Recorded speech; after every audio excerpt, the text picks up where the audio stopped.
చార్మినార్ అనేది హైదరాబాద్ నగరానికి ఒక ముఖ్యమైన చిహ్నం.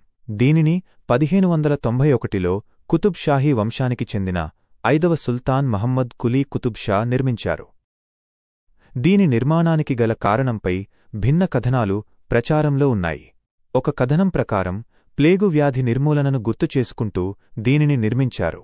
మరొక కథనం ప్రకారం సుల్తాన్ తన భార్య భాగమతి గౌరవార్థం దీనిని నిర్మించారని చెబుతారు. ఇంకొక సిద్ధాంతం ప్రకారం ఇస్లామిక్ కొత్త శకం ప్రారంభాన్ని సూచించడానికి దీనిని నిర్మించారు. చార్మినార్ నిర్మాణంలో కొన్ని రహస్యాలు దాగి ఉన్నాయి. దీనికి చార్మినార్ అనే పేరు రావడానికి ముఖ్య కారణం 4 మినార్లు 4 తోరణాలు ఉండటమే. ఈ కట్టడం మొత్తం 4 సంఖ్యతో ముడిపడి ఉంది. అంతేకాకుండా చార్మినార్ను గోల్కొండ కోటతో కలిపే ఒక రహస్య సొరంగం ఉందని పురాణాలు చెబుతాయి. ఈ సొరంగం రాజకుటుంబం ఏదైనా అత్యవసర పరిస్థితుల్లో తప్పించుకోవడానికి ఉపయోగపడేదని నమ్ముతారు. అయితే ఈ సొరంగానికి సంబంధించిన ఆధారాలు ఇప్పటికీ లభించలేదు.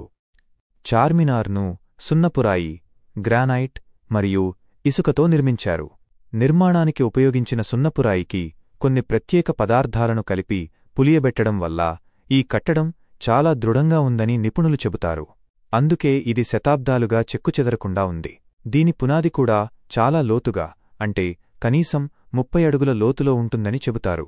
1889లో చార్మినార్కు 4 గడియారాలను అమర్చారు. ఇవి నేటికీ అక్కడ కనిపిస్తాయి. ఈ విధంగా చార్మినార్ కేవలం ఒక చారిత్రక కట్టడం మాత్రమే కాదు, అనేక రహస్యాలు, అద్భుతమైన నిర్మాణ కళను కలిగి ఉన్న ఒక నిధి.